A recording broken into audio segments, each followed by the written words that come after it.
اللهم صل على محمد وعلى آل محمد كما صليت على إبراهيم وعلى آل إبراهيم إنك حميد مجيد. اللهم بارك على محمد وعلى آل محمد كما باركت على إبراهيم وعلى آل إبراهيم إنك حميد مجيد.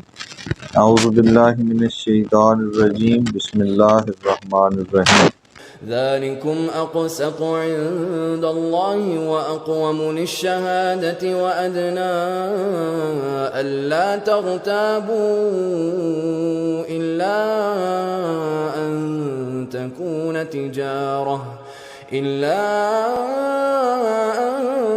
تكون تجارة حاضرة تديرونها بينكم فليس عليكم جناح ألا تكتبوها وأشهدوا إذا تبايعتم ولا يضار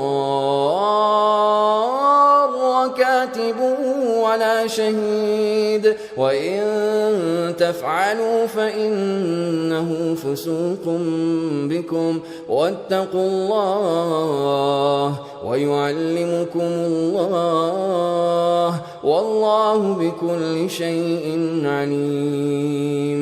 تکتبوہ، اور تم اس میں سستی نہ کرو لکھنے میں، صغیرن او کبیرن، کہ یہ جو قرض ہے، یہ جو لین دین ہے قرض کا، یہ چھوٹا ہو یا بڑا ہو، الی اجلہ ہی، ایک خاص مدت تک جو ہے.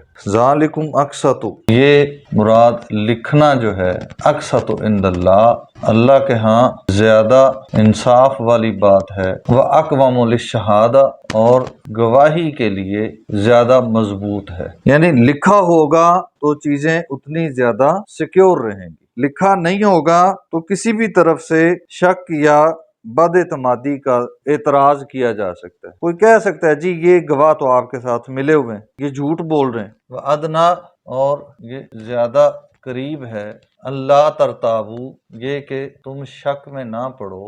یعنی لکھا ہوا ہونا اس بات کے لیے زیادہ مضبوط ہے کہ گواہی بھی اس میں سٹرونگ رہے گی اور شک میں پڑنے کے امکانات بھی کم ہو جائیں گے. الا، مگر، ان تکون تجارتاً حاضرتاً، یہ کہ ہو تجارت لین دین حاضرتاً نقد، تو پھر لکھنے کی ضرورت نہیں ہے.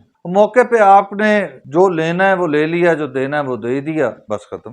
اس سے یہ بات بھی سمجھ آتی ہے کہ اگر پیچھے ہم نے جو آیت پڑھی تھی اس میں ذکر ہو رہا تھا صرف قرض کا، کہ قرض لیتے وقت یا دیتے وقت لکھ لیں، لیکن اگر تجارت کے دوران آپ مال بھی ادھار لے رہے ہیں وہ بھی قرض ہے نا، تو وہ بھی لکھنا چاہیے. یہ بات، اس بات سے ہمیں اس بات کی وضاحت ہو رہی ہے کہ اگر تو نقد تجارت ہے تو پھر لکھنے کی ضرورت نہیں ہے، معاملہ وہاں پہ ختم ہو گیا. اور اگر تجارت بھی ادھار ہے تو اس کو بھی لکھنا ضروری ہے. تدیرونہا بینکم، تم اپنے درمیان لین دین کرتے ہو. فلیس علیکم جناح، پس تم پر گناہ نہیں، اللہ تکتبوہا، یہ کہ تم نہ لکھو. اگر نقد ہے، جو لین دین، جو تجارت نقد ہے، اس کو اگر نہ بھی لکھو تو اس میں کوئی گناہ نہیں. وشہدو، اور گواہ بناؤ، اذا تبایعتم، جب تم تجارت کرو، ولا یضار، اور نہ نقصان دے، کاتبن، لکھنے والا، اور نہ ولا، اور نہ شہید، گواہی دینے والا. لکھنے والا یا گواہی دینے والا کسی ایک پارٹی کے ساتھ مل کے اس معاملے میں کسی قسم کا کوئی دھوکہ نہ کریں، کوئی غلط بیانی نہ کریں جس سے دونوں میں سے کسی ایک کو بھی نقصان پہنچے. یہ ذمہ داری ہے اللہ کی طرف سے، کس پہ؟ لکھنے والے اور گواہی دینے والے کی طرف. وَإِن تَفْعَلُوا، اور اگر تم ایسا کرو گے، کیا کرو گے؟ گواہی دینے میں یا لکھنے میں دو نمبری کرو گے، فَإِنَّهُ فُسُوقٌ بِكُمْ، بس بے شک یہ بہت بڑا گناہ ہے، یہ نافرمانی ہے، یہ اللہ کے حکم کی نافرمانی ہے. واتقوا اللہ، اور اللہ سے ڈر جاؤ. ویعلمکم اللہ، اور اللہ تعالی تمہیں تعلیم دے رہا ہے، تمہیں لین دین کے معاملات سکھا رہا ہے. واللہ بکل شیء علیم، اور اللہ تعالی ہر چیز کو خوب جانتا ہے. انسان کو کس نے پیدا کیا ہے؟